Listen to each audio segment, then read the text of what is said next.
नमस्कार, आप देख रहे हैं वीआईपी न्यूज। मैं हूं आपके साथ प्रज्ञा तिवारी। रुक करते खबरों की ओर। महासमुंद की पिथौरा में अवैध क्लिनिक संचालित करने वाले 2 झोला छाप डॉक्टरों पर नर्सिंग होम एक्ट के तहत कार्रवाई की गई है। वहीं सुशील कुमार प्रधान और रंजीत राय के खिलाफ शिकायत मिली थी कि वे बिना लाइसेंस के ग्रामीणों का इलाज कर रहे थे। साथ ही महासमुंद कलेक्टर विनय कुमार लंगेह के निर्देश पर एक कार्रवाई की गई। बीएमओ ने बताया कि आगे भी ऐसी कार्रवाई जारी रहेगी। टीम के साथ अनुविभागीय अधिकारी राजस्व, तहसीलदार पिथौरा और बीएमओ पिथौरा तीनों के द्वारा संयुक्त रूप से झोला छाप कार्रवाई की गई, जिसमें सांकरा में परसवानी रोड में चंद्रहासिनी दवाखाना और राय क्लिनिक दोनों में छापामार कार्रवाई कर क्लिनिक को बंद कर दी गई है। आगामी आदेश तक कार्रवाई चालू है। अभी वर्तमान में एक क्लिनिक को हम और जांच किए थे पीसीपीएनडीटी एक्ट के तहत और गए थे अस्पताल में जांच में। ये अब 2 झोला छाप के ऊपर फिर अब कार्रवाई चालू है। तो वर्तमान में अभी इसके ऊपर नियमित रूप से कार्रवाइयाँ अब चालू हैं। कुछ दिनों में समस्त झोला छाप को ताला लगाने कार्रवाई की जाएगी। अधिकारी रायपुर में पुलिस स्मृति दिवस पर ड्यूटी के दौरान शहीद हुए पुलिस के वीर जवानों को श्रद्धांजलि दी गई। इस मौके पर प्रदेश के वाणिज्य उद्योग मंत्री लखनलाल देवांगन भी मौजूद रहे। बता दें कि ये आयोजन पुलिस अधीक्षक कार्यालय कोरबा परिसर में आयोजित किया गया।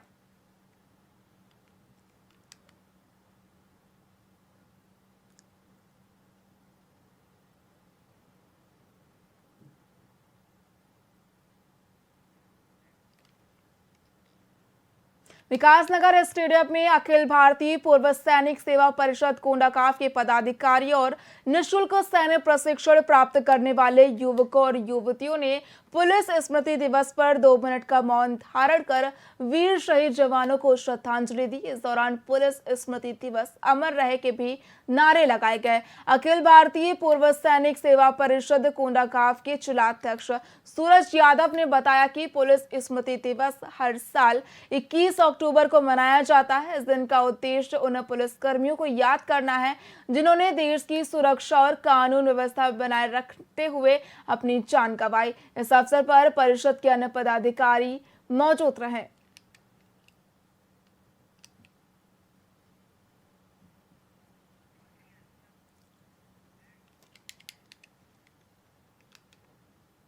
भाजपा का सदस्यता अभियान लगातार जारी है। इसी के अंतर्गत भारतीय जनता पार्टी ने 50 लाख लोगों को सदस्यता दिलाई गई।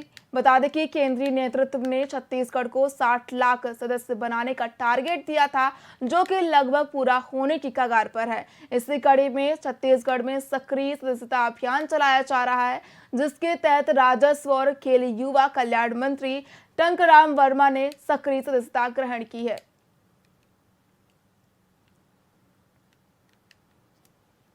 बार अभी सदस्य बने और आज सक्रिय सदस्यता भी हमें हमारे रायपुर जिला ग्रामीण के जिला अध्यक्ष श्याम नारंग जी और महामंत्री अनिल अग्रवाल, दीपक बैस, अरविंद ठाकुर, जीएस मिश्रा, अशोक पांडे जी की उपस्थिति में आज हमारी सक्रिय सदस्यता हुई है।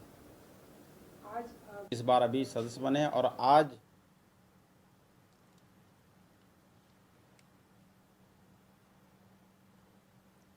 मुंगेली के धान उपार्जन केंद्र गुरुवाइन डबरी में लगभग 89,68,374 रुपए के फर्जीवाड़े करने वाले मुख्य आरोपी रामदास बंजारा को गिरफ्तार किया गया है।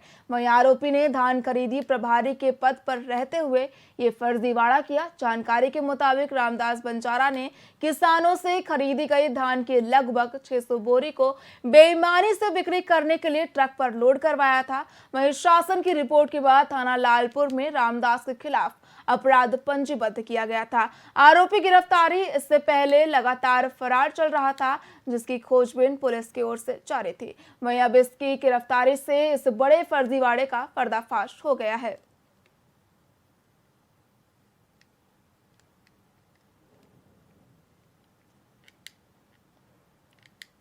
प्रशासन और पुलिस को एक बहुत बड़ी सफलता मिली है। धान खरीदी से संबंधित एक गबन का मामला लालपुर थाना क्षेत्र में 120 क्रमांक 2024 और 121 क्रमांक 2024, जिसमें धोखाधड़ी के मामले में अपराध 5वें महीने में दर्ज हुआ था। इस संबंध में मुख्य व्यक्ति जिसके विरुद्ध संबंधित विभाग से रिपोर्ट प्रशासन के माध्यम से प्राप्त हुआ था, रामदास बंजारा। ये रामदास इस टाइप के हमारे ज़िले में कई FIR हुए थे, जिसमें हम लोगों ने कुछ दिनों पहले पूर्णचंद यादव को भी गिरफ्तार किया। प्रशासन और पुलिस को एक बहुत बड़ी सफलता मिली है। धान खरीदी से संबंधित एक गबन का मामला लालपुर थाना क्षेत्र में 120 क्रमांक 2024 और 121 क्रमांक 2024, जिसमें धोखाधड़ी के मामले में अपराध 5वें महीने में दर्ज हुआ था। इस संबंध में मुख्य व्यक्ति जिसके विरुद्ध संबंधित विभाग से रिपोर्ट प्रशासन के माध्यम से प्राप्त हुआ था, रामदास बंजारा। ये रामदास इस टाइप के हमारे ज़िले में कई FIR हुए थे, जिसमें हम लोगों ने कुछ दिनों पहले पूर्णचंद यादव को भी गिरफ्तार किया। शहर के बालाजी केयर अस्पताल में रामपाल यादव की अगस्त महीने में हुई मौत को लेकर परिजनों ने गंभीर आरोप लगाए हैं।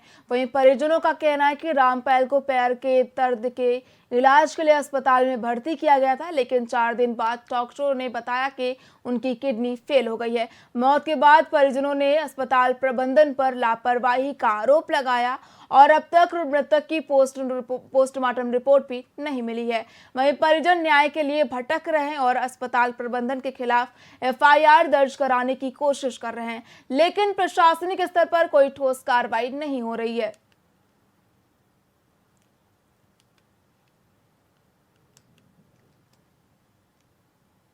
हमने दो माह पूर्व जो 29 तारीख को बालाजी केयर हॉस्पिटल में एक मृत्यु हुआ था रामपाल यादव जी का, उसके संबंध में आज का बैठक रखा गया है। बैठक का कारण यह है कि हमने उस दिन आला अधिकारी लोगों को उस घटना के बारे में जानकारी दी, जो जिस हॉस्पिटल में मृत्यु हो गई थी वो भी डॉक्टरों के लापरवाही की वजह से, उन हॉस्पिटल के लापरवाही की वजह से।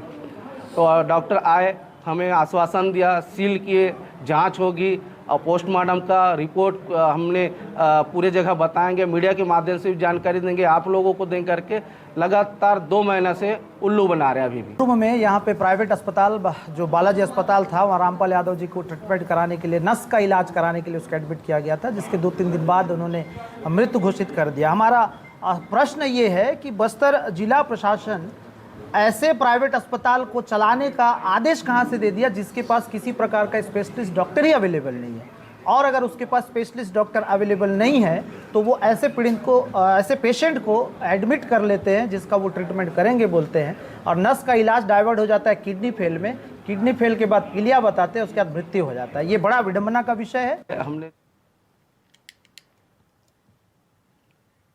कांकेर जिला मुख्यालय स्थित कलेक्ट्रेट मार्ग पर शीतला मंदिर के पास आदिम जाति सेवा सहकारी समिति के प्रबंधक और कर्मचारियों को 2 दिवसीय हड़ताल जारी है। बता दें कि हड़ताल पर बैठे कर्मचारियों ने 3 प्रमुख मांगे उठाई हैं, जिसमें छत्तीसगढ़ सरकार की ओर से प्रदेश की 2066 सहकारी समितियों को कर्मचारियों के वेतनमान और अन्य सुविधाएं देने के लिए प्रति साल प्रत्येक समिति को 3 लाख रुपए की राशि शीघ्र जारी करने सहित कई मांगे की गई हैं। 3 सूत्री मांग है यहाँ, जो हम लंबे समय से लंबित मांग है। हमारा 3 सूत्री मांग, पहला है सुखद मेन हम लोग का सुखद है। धान खरीदी जो करते हैं वो 17% से हम लोग धान खरीदी करते हैं और परिधान करते हैं 11-12% तक, तो उसमें बहुत सुखद आ जाता है, तो ये मांग सरकार ध्यान दे। और दूसरा है सेवा नियम है, 2018 के सेवा नियम में संशोधन किया जाए। तीसरा है अनुदान चाहिए। हमारे 3 सूत्रीय मांग है।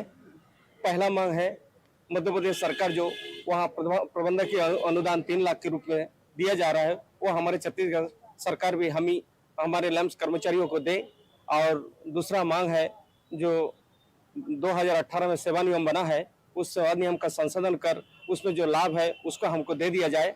और चौथा है धान खरीदी हम 1 नवंबर से धान खरीदी करते हैं और उसकी परिधान आपका मई जून तक लेके जाते हैं, और उस धान को हमने 17% नमी में खरीदी करते हैं, और वो हम परिधान के समय लगभग 12% में परिधान करते हैं। इनमें जो सुखाद आता है उस सुखाद का भरपाई हमारे कर्मचारियों के द्वारा किया जाता है, और उसमें हम लोगों को बहुत नुकसान होता है। अगर नहीं करते हैं तो उसके ऊपर शासन हम लोगों के ऊपर बहुत ज़्यादा प्रेशराइज करते हैं। और इस साल हमने ये ठान लिया है, अगर सूखा धान में सुखाद नहीं तो धान खरीदे नहीं। हम पूरा प्रदेश स्तर पर अपनी 3 सूत्रीय मांग जो 10 साल पुराना है, हमने इसको लेके कोई बार आंदोलन किए, कोई बार मंत्री विधायक सबके पास गए, तो अभी तक हमारा 3 सूत्रीय मांग पूरा नहीं किया गया। तो अभी चरणबद्ध आंदोलन के रूपरेखा के अंतर्गत 21, 22 2 दिन हमारे जिला स्तर पे जो पूरा प्रदेश में आंदोलन किया जा रहा है। इसके बाद में मांग अगर पूरा नहीं हुआ तो हम 4 तारीख से नवंबर से पूरा प्रदेश स्तर पर धरना पर बैठेंगे। हमारा सांगरा पुलिस ने मोटरसाइकिल चोरी के मामले में महत्वपूर्ण सफलता हासिल की है। बता दें कि पुलिस ने 2 आरोपियों को गिरफ्तार कर जेल भेज दिया है। वहीं इनके कब्जे से चोरी की 6 मोटरसाइकिलें बरामद की गई हैं, जिनकी कीमत 1,35,000 रुपए आंकी गई है। वहीं आरोपी महासमुंद और रायपुर क्षेत्र में घूमकर मोटरसाइकिल चोरी की वारदातों को अंजाम देते थे। इस कार्रवाई में महासमुंद जिले के पटेवा, पिथौरा, साकरा और साइबर सेल की टीम ने संयुक्त रूप से कार्रवाई की। बता दें कि पुलिस ने सफलता के साथ ही नागरिकों से अपील की है कि वे किसी भी संदिग्ध गतिविधि की सूचना तुरंत पुलिस को दें, ताकि क्षेत्र में सुरक्षा को और अधिक मजबूत किया जा सके।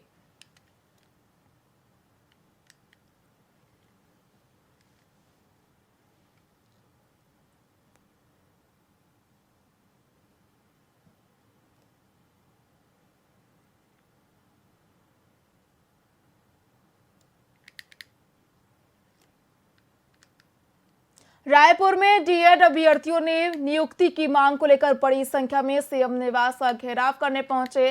वहीं घंटों तक प्रदर्शन के बाद सुरक्षा बलों ने उन्हें हटाया। इस दौरान अभ्यर्थियों ने कहा कि हाई कोर्ट और सुप्रीम कोर्ट के आदेश के बाद भी नियुक्ति नहीं दी जा रही है। सरकार ने हमें मरने के लिए छोड़ दिया है, कोई भी जनप्रतिनिधि हमारी खबर लेने नहीं आ रहा है। सरकार जब तक मांग पूरी नहीं करेगी तब तक प्रदर्शन जारी रहेगा। अगर हमको हत्या करना चाहती है तो हम यहीं मर जाएंगे, आत्महत्या करेंगे, यहीं तेल छिड़क कर मर जाएंगे।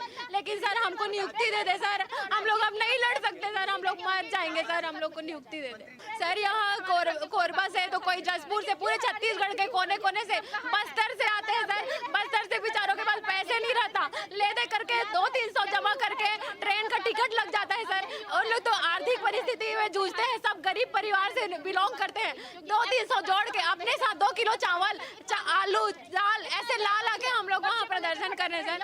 हम लोग ऐसी स्थिति हम लोग कभी कल्पना तक नहीं किए थे। हम तूता में 2 अक्टूबर से हम लगातार धरना प्रदर्शन कर रहे थे हमारी अपनी मांगों को लेकर। इससे पहले हमें 5 संभाग सभी जिलों में और 90 विधायक के पास ज्ञापन लेकर पहुंचे, फिर भी कोई रिस्पांस नहीं मिला। और यहां आने की वजह हुआ कि हम 2 अक्टूबर से धरना प्रदर्शन कर रहे थे तूता में। उसके बाद न तो वहां अधिकारी एक भी पूछने भी नहीं आया कि कैसे हो क्या हो। वहाँ वीरान जंगल में हम रहते थे और आज कल या परसों रोजाना का रोजाना पुलिस वाले वहाँ धरना प्रदर्शन को खाली करने का निर्देश दिया जाता था और नहीं करने पर एफआईआर दर्ज की धमकी करने पर। उसके हाउस के पास आने की वजह है कि हम अपनी मांगों को रखते हैं। जो सुप्रीम कोर्ट, हाई कोर्ट जो हमें अधिकार दिया है, हमें वैध ठहराया है डिप्लोमा वाले को, उस अधिकार को मांगने के लिए आए हैं। और जल्द से जल्द जितना हो सके हमारे ऊपर न्याय की जो मोहर लगा है उसको हमें सरकार जल्दी से दे। अगर हमको हत्या करना चाहती है तो हम यहीं मर जाएंगे, आत्महत्या। सूरजपुर हत्याकांड मामले में सरकार ने सूरजपुर एसपी एमआर अहिरे को हटाकर पुलिस मुख्यालय नवा रायपुर भेज दिया है, जिसे लेकर पूर्व मंत्री और विधायक अजय चंद्राकर ने कहा कि उन्हें पहले ही हटाया जाना चाहिए था। जिस प्रशासन को पूर्वानुमान और इंटेलिजेंस की कमी हो, उन्हें जिले का दायित्व नहीं संभालना चाहिए। उन्होंने प्रदेश में हो रहे अपराधों को लेकर कांग्रेस के बयान पर कहा कि विजय शर्मा के विधायक बनने के बाद घटनाएं बढ़ी हैं। अजय चंद्राकर ने कांग्रेस के बयान पर पलटवार करते हुए कहा कि यहां सूरजपुर बलौदा बाजार में गंभीर अपराध हुए, दाढ़ी में तिनका तो कांग्रेस के ही दिख रहा है।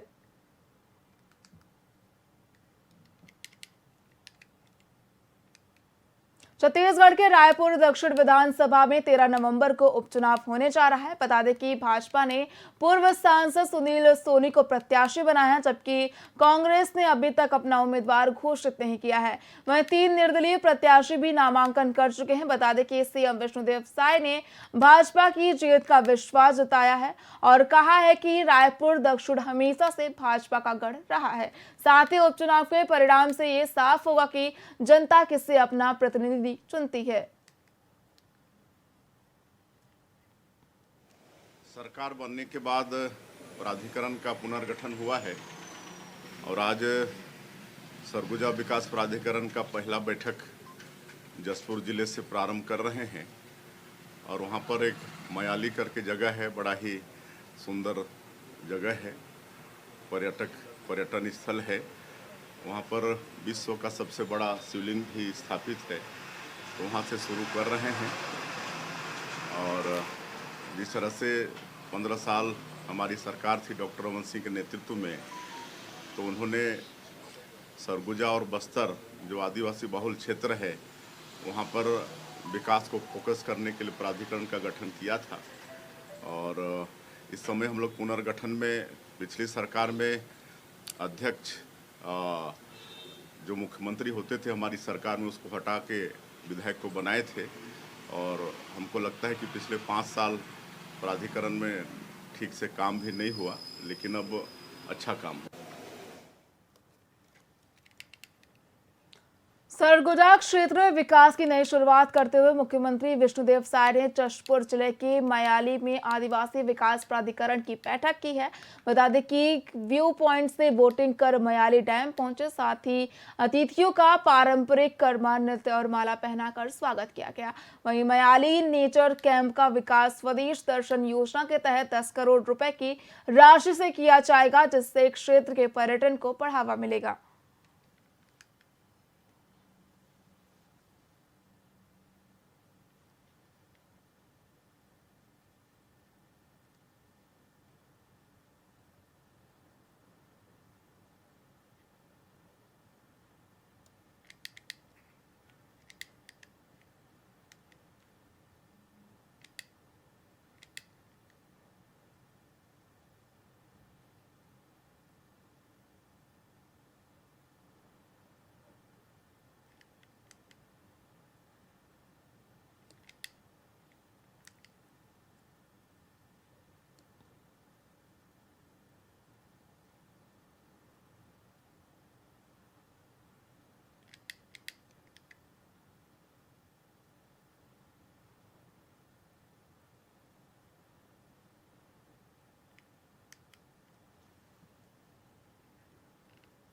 छत्तीसगढ़ के मुख्यमंत्री विष्णुदेव साय ने सरगुजा के लिए रवाना होते समय सरगुजा विकास प्राधिकरण की पहली बैठक में विकास पर जोर दिया। उन्होंने बताया कि पिछले 15 सालों में उनकी सरकार ने आदिवासी बाहुल क्षेत्र सरगुजा और बस्तर के विकास के लिए प्राधिकरण का गठन किया था। वहीं पिछले 5 सालों में प्राधिकरण का काम संतोषजनक नहीं रहा, जिसे अब पुनर्गठित किया गया है। रायपुर दक्षिण सीट पर कांग्रेस के प्रत्याशी की घोषणा न होने पर सीएम साय ने कहा कि क्षेत्र लगातार भाजपा का गढ़ रहा है। अजय योद्धा ब्रजमोहन अग्रवाल ने 8 बार विधायक चुने जाने का उल्लेख करते हुए कहा कि इस बार सुनील सोनी भारी मतों से जीतेंगे। उन्होंने ये भी कहा कि विपक्ष को मजबूत बनाकर काम करना उनकी प्राथमिकता है। बनने के बाद प्राधिकरण का पुनर्गठन हुआ है और आज सरगुजा विकास प्राधिकरण का पहला बैठक जसपुर जिले से प्रारंभ कर रहे हैं।